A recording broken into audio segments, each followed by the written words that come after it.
বাগদান সারলেন বনি কাপুরের বড় মেয়ে। অবশেষে বাগদান সেরেছেন বলিউড প্রযোজক বনি কাপুরের বড় মেয়ে অনশুলা কাপুর। দীর্ঘদিনের প্রেমিক ও চিত্রনাট্যকার রোহন ঠক্করের সঙ্গেই নতুন জীবন শুরু করতে চলেছেন তিনি। ভালোবাসায় মাখামাখি এই অনাড়ম্বর বাগদানের ছবি নিজেই সামাজিক যোগাযোগ মাধ্যমে শেয়ার করেছেন অনশুলা। নিউ ইয়র্কের সেন্ট্রাল পার্কে হাঁটু গেড়ে অনশুলাকে বিয়ের প্রস্তাব দেন রোহান। এরপর থেকে মুহূর্তেই ভাইরাল হয়ে যায় তাদের বাগদানের ছবি। ইনস্টাগ্রামে আনশুলা জানান রোহনের সঙ্গে তার প্রথম দেখা হয়েছিল একটি ডেটিং অ্যাপের মাধ্যমে। 3 বছর আগে এক মঙ্গলবার রাত 1:15 তাদের প্রথম কথা শুরু হয়, যা চলেছিল ভোর 6টা পর্যন্ত। আনশুলা তখনই বুঝেছিলেন এই সম্পর্কটা বিশেষ কিছু। সেই ঘটনার ঠিক 3 বছর পর একই সময় অর্থাৎ রাত 1:15 রোহান তাকে নিউ ইয়র্কের সেন্ট্রাল পার্কে বিয়ের প্রস্তাব দেন।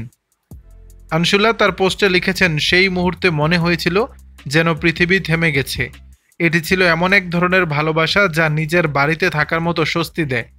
আমি কখনো রূপকথায় বিশ্বাস করতাম না, কিন্তু রোহান আমাকে যা দিয়েছে এটা তার চেয়েও ভালো কিছু। দর্শক, বিষয়টি নিয়ে আপনাদের মতামত জানাবেন নিচের কমেন্ট বক্সে।